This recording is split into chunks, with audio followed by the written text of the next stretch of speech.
સાસુ હતા ને એ ગઢા સાસુ બની ગયા. દીકરાની વહુ જે હતી ને એ સાસુ બની ગઈ અને એની આગળ ત્રીજી દીકરાની વહુ પરણીને આવી. એનું સંતાન હતું ને એની વહુ પણ. એટલે ઘરની અંદર હવે 3 સ્ત્રી પાત્ર હતા. ગઢા સાસુ છે ને એ પૂછે છે કે શ્રદ્ધા ડાઈ છે ને? દીકરાની વહુ જે ત્રીજી આવી, હા બા બહુ ડાઈ છે. સાસુ વહુનો હવે ગઢા સાસુ વહુ થઈ ગયા છે ને એનો સંવાદ ચાલે છે. કઈ આગરી છે? હા બા કઈ આગરી છે? તારે દીકરાને ગમે એવી છે? હા બા એ એવી જ છે હો, એવી રૂપાળી ને એવી હારી લાગે ને બોલતી હોય તો આપણને એમ લાગે મોતી જરે જ એવી હારી લાગે છે. એટલે ગઢા સાસુ પૂછે છે તને લાગે છે આમ એમ કંઈક ખામી હોય એવું? અને ત્યારે સાસુબા હોય ને બની ગયા હોય ને એ એવું કે મને એમ લાગે કે થોડીક મોડી છે દાદા, થોડીક મોડી છે. અને તે દિવસે ગઢા સાસુ એવું કહે છે કે વર્ષો પહેલાં જોલી હાની મોળી હતી ને એની અંદર મેં થોડો ગોળ નાખી દીધો અને એ ગળી થઈ ગઈ. એમ તારી જવાબદારીમાં આવે છે કે શ્રદ્ધા મોળી છે ને તો એની જવાબદારી તારી છે કે એની થોડીક તારી મીઠી કરી દેવાની છે. કારણ કે હવે એનું નામ, એનું ગામ, એનું ગોત્ર, એનું કુળ, એની અટક, એનું સરનામું બધુંય છોડીને આવી છે ને તો એકમાત્ર તારા ભરોસે, તારા દીકરાના ભરોસે હાલી આવી છે. એને હાચવાની જવાબદારી તારી છે. અહીંથી તમે મને નાનું એવું એક વૃક્ષ આપો ને ભેટની અંદર, તો એ વૃક્ષને મારા ઘરની અંદર હું રોપું ને તો એની માટી બદલે, એનું પાણી બદલે, એનો સૂર્યપ્રકાશ બદલે, એનું ખાતર બદલે, એટલે 2 દિવસ મુરઝાઈ જાય. પણ એને પ્રોપર સૂર્યપ્રકાશ મળે, એને પ્રેમનું પાણી મળે, એને યોગ્ય હૂંફનું ખાતર મળે ને તો સાહેબ એ છોડ એટલો બધો મોટો વટવૃક્ષ થાય ને કે તમને પાકા ફળે આપે અને ટાઢો છાંયો આપે. દીકરાની વહુને હાચવવાની જવાબદારી હાહુબા આપની એ છે. અને દીકરાની વહુને મારે કેવું છે, હામાં પાણી હાલતા હોય તો એલા હાલતા નહીં. એ 2 તોલાનો ઓલો હાર હાચવી રાખ્યો છે ને 15 તોલાનું ઓલું કંઈક હાચવી રાખ્યું છે ને, સેવા કરજો. એ હાહુબાને એમ થાય કે મારી દીકરી ક્યાં મારે સેવા કરવા આવી હતી? સેવા તો મારી વહુએ કરી છે, એને હું આપું ને. અને સાસુ વહુનો છેલ્લો પ્રસંગ મારા જીવનનો તમને કહો. તમને એમ થાય કે બેન બહુ વાતું કરે, એના જીવનની અંદર રહેતા હશે, આટલા બધા બોલકા છે તેને હાહુને કાંઈ સાંભળતા હશે, એને હાહુને સંભળાઈ નહીં દેતા હોય. પણ મારા જીવનનો એક છેલ્લો પ્રસંગ મારે તમને કહેવો છે, પછી મારે અહીંથી તમને વિદાય લેવી છે. 2019નો એક સમય કે 2019ની અંદર એક શાળાની અંદર અકાઉન્ટન્ટ તરીકે, મારું MBA ફાઇનાન્સ છે એટલે અકાઉન્ટન્ટ તરીકે હું જોબ કરતી હતી. મારો 23,000 રૂપિયા 2019ની અંદર પગાર હતો. અને આ સમયગાળાની અંદર અમે ઘરની અંદર 5-6 વ્યક્તિઓ બધા નોકરી કરે. સવારથી લઈને સાંજ સુધીમાં બા, મારા સાસુબા અને ઘરે કામવાળા બેન આખો દિવસ એકલા હોય. હું બપોરે 4 વાગે 5 વાગે આવી જાઉં. સાસુબા રોજ સમય એવો હોય કે હું રોજ આવું ને એટલે સોફે બેઠા હોય, આમ મૂરઝાઈ ગયા હોય ને એવા, બા મજા નથી? મજા છે બેટા? તબિયત પાણી બરોબર નથી? બેટા બરોબર છે. તમે કેમ આમ રોજ હું થોડા દિવસથી જોઉં છું તો આમ તમને બીમાર હોય એવું લાગે છે, આમ મૂરઝાઈ ગયા હોય એવું લાગે છે. તે દિવસે સાસુબા મને એવું કહે છે કે બેટા આ 11નો થાંભલો હોય ને, ઓલો તાર હોય ને, તાર ત્યાં વરસાદ વરસો હોય ને તો એમાં ટીપા હોય ને બાજી ગયા હોય. તે દિવસે ચોમાસાનો સમય હતો. એને મને બારીની બહાર બતાવ્યું કે બેટા ઓલા લટકતા ટીપા છે ને એની જેવી મારી હાલત થઈ ગઈ છે. ઉપર એ નથી જઈ શકતી, નીચે નથી આવી શકતી, લટકા કરવાનું. તમારી હારે નથી રહી શકતી અને તમારા વગરે નથી રહી શકતી. આખો દિવસ મને ખાવું નથી ભાવતું. અને તે દિવસે મેં ઓલા કામવાળા બેનને પૂછ્યું હતું બા કેટલું જમે છે? એટલે બા એવું કીધું બા નોર્મલી 4 રોટલી તમે બધા રવિવાર હોય ને તો 4 રોટલી ખાઈ છે, અત્યારે 1.5 રોટલીમાં ઊભા થઈ જાય. ત્યારે મને એમ થાય કે એક બાજુ કરિયર છે, 23,000 રૂપિયાનો પગાર છે 2019ની અંદર, અને બીજી બાજુ એવું છે કે સાસુબા એકલતા અનુભવે છે. અરે તેલ પીવા ગઈ, નોકરી કરવી નથી. બીજા દિવસે મેં રેઝિગ્નેશન લેટર મૂક્યો અને મેં કીધું એને કે નોકરી નથી કરવી. કારણ આપો બેન, કારણ આપો. કારણ વગરની એવી રીતે તમે રેઝિગ્નેશન ના આપી શકો, તમે અકાઉન્ટન્ટના પદ ઉપર છો. મારા સાસુબાને એકલું લાગે છે. એ 5-7 ટ્રસ્ટીઓ હતા ને બધા હસતા હતા. બેન આ દરેક ઘરનો સવાલ હોય, ઘર કી કહાની બધા એમાં આવું જ હોય. પણ છતાંય તમે તમારા કરિયરની અંદર આગળ હોય, તમે આવા રીઝનથી તમે છોડી ન શકો. પ્રેગ્નન્સી હોય કે કોઈ મેડિકલ ઇસ્યુ હોય કે આવા બધા કારણોથી તમે આવી નોકરી છોડી શકો. આવી રીતે તો છોડાય નહીં. તો મેં કહ્યું કે તમે મને એવું કરો 9 થી 5નો સમય છે ને, હું 8:30 આવીશ, 5:30 જઈશ. મને તમે બપોરનો 1 કલાક તમે એવું આપો કે મારા ઘરે જઈ શકું, જમી શકું અને મારા સાસુબાને જમાડી શકું.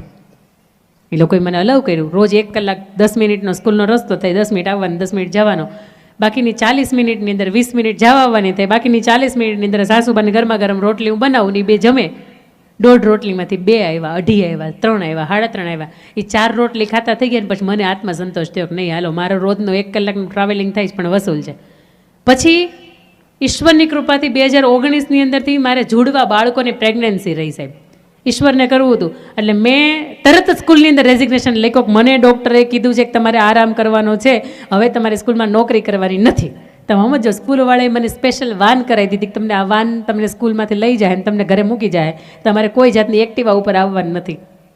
હજી 1 મહિનો કાઢ્યો અને પછી ડૉક્ટરે ખરા અર્થની અંદર આરામ કીધો, જેના કારણે મારે અને 2019ની અંદર તમે જુઓ છેલ્લે ઓલમોસ્ટ માર્ચની આસપાસ કોરોના હતો જ તે, એ સમયગાળાની અંદર રિસ્કી હતું અને નક્કી કરીને આવી કે આજથી હવે નોકરી નથી કરવાની. એ મહિનાનો પગાર પૂરો કરીને ઘરે આવીને મેં હાહુબાના વાલ કર્યો અને મેં કીધું, બા આજથી હવે 2 જુડવા બાળકો છે ને એને હાચવવાની અને તમારી યાર રહેવાની, બસ આના સિવાય મારે કોઈ જિંદગીનું લક્ષ્ય નથી.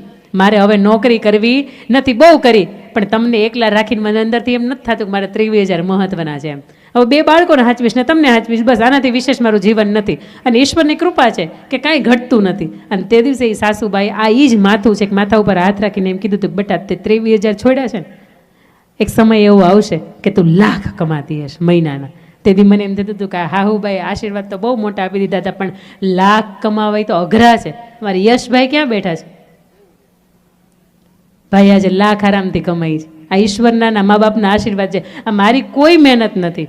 મા બાપના એક વખત આશીર્વાદ તમને લાગી જાય ને સાહેબ, તમારા જીવનના લેખ હોય ને મેખ લાગી જાય. કોઈ સદગુરુના તમને આશીર્વાદ મળી જાય ને સાહેબ, તો જીવનની અંદર તમારા લેખ હોય ને એ ભૂસાઈને મેખ લાગી જાય. ને તમારા સંઘર્ષ એવો જોરદારનો હોય કે જેની અંદર તમે રાત દિવસ તનતોડ મહેનત કરીને ભેગું કરો છો. આ 60 વર્ષ જેટલા પણ દાદા ધંધાની યારે જોડાયેલા છે ને, એક વખત એને પૂછજો છે જિંદગીની અંદર ભેખ કેટલો દીધો છે, એ તમને કહેશે. અને છેલ્લી વાત મારે તમને કરવી છે, ઘરને આંગણે મા બાપ એટલે એક એવા જીવતા જાગતા ભગવાન છે કે જેની સામે બોલવાનું ન હોય, બસ માત્ર એના ખોળામાં માથું રાખીને સૂઈ જવાનું. સાહેબ દુનિયાના મોટામાં મોટા ટેન્શન હોય ને એના ખોળામાં વયા જાય છે. કારણ કે લંકા જીતા પછી લક્ષ્મણે એવું કીધું કે લંકા હોનાની છે, તમે જોવો જ ખરા, ટાઢકે એટલી છે. આ હોનું ટાઢું કેટલું હોય, એક વખત આ રોકાઈ જવાય. અને તે દિવસે પ્રભુ શ્રી રામે એવું કીધું હતું કે લક્ષ્મણ, જે ટાઢક હિમાલયમાં નથી, જે ટાઢક એ લંકામાં નથી, એ ટાઢક મારી માં કૌશલ્યની ગોદની અંદર ચાલ માણવી હોય ને તો આપણે જઈ. સાહેબ રામે તમને મને એમ કહે છે કે માના ખોળાની અંદર જે ટાઢક છે ને એ ટાઢક અદ્ભુત છે. તમે ગમે બોટાદકરને લઈ લ્યો, તમે મેઘાણીને લઈ લ્યો, દરેક વ્યક્તિ ઈશ્વરે માના ગુણગાન ગાયા છે. બાપની તે હાજરીમાં ઓછી નથી, બાપ એટલો હોવાયો છે, પણ એને માને એટલા માટે આગળ કરી છે કે સાહેબ જેના ગર્ભની અંદર તમે એનું રમીને મોટા થયા છે, એને આપણે પાટા મારતા શીખી ગયા છીએ, એનો હાથ પકડીને એક બાજુ બેહાડતા શીખી ગયા છીએ, એનો હાથ પકડીને ઘરની બહાર કાઢતા શીખી ગયા છીએ. સાહેબ ત્યારે ચોક્કસ મને આ વાત ગમશે કે સૂરજપુરાના આંગણે હું વાવીને ગઈ.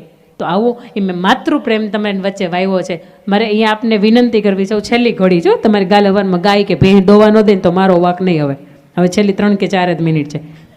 સાસુ વહુની એક જોડી અહીંયા મંચના આગળના ભાગની અંદર આવશો. મારે તમને બોલાવવું નથી એટલે ચિંતા નહીં કરતા, મારી પાસે બોલવાનો કટોકટીનો ટાઈમ છે. હજી કાલે મારે કચ્છ માંડવી જવાનું છે. સાસુ વહુની એક જોડી મંચના આગળના ભાગની અંદર આવશો. દેરાણી જેઠાણીની જોડી એક મંચના આગળના ભાગની અંદર આવશો. મા દીકરીની જોડી એક મંચના આગળના ભાગની અંદર આવશો. બાપ દીકરાની જોડી એક મંચના આગળના ભાગની અંદર આવશો. અને 2 સગા ભાઈની જોડી મંચના આગળના ભાગની અંદર આવશો. ગુજરાતીમાં સમજાણું ને? હા, આવો આવો આવો જલ્દી હાલો. કોણ ઊભું થાય? અલ્યા ભાઈ આ મારું જ ગામ છે, આ બેને હવે મારા જ છે, અને હું કદાચ અહીંયા સામે આવી જાઉં તો કાંઈ વાંધો નહીં, મારે બોલાવવાના તો છે નહીં. સગા 2 ભાઈ આવો, સગા 2 ભાઈ. દેરાણી જેઠાણી આવો, રોજ બાંધતા હોય ને એ આવો, અને ભળતું હોય ને એ આવો. સગા ભાઈ ઓકે, એકબીજાનો હાથ પકડીને ત્યાં ઊભા રહેશો. દેરાણી જેઠાણી બહુ ભળે છે, જો આવું. સગા 2 ભાઈ, સગા બાપ દીકરો ઓકે, અહીંયા ઉભા રહી જા, અહીંયા નીચે નીચે નીચે. સાસુ બહુ આવશો. સાસુબા ઈચ્છતા હોય ને કે મારા દીકરાને બહુ સુધરી જાય, આવી જાવ ને. 2-3 આવો તો હાલ છે. હવે મોડું તમે કરો છો, હું નથી કરતી.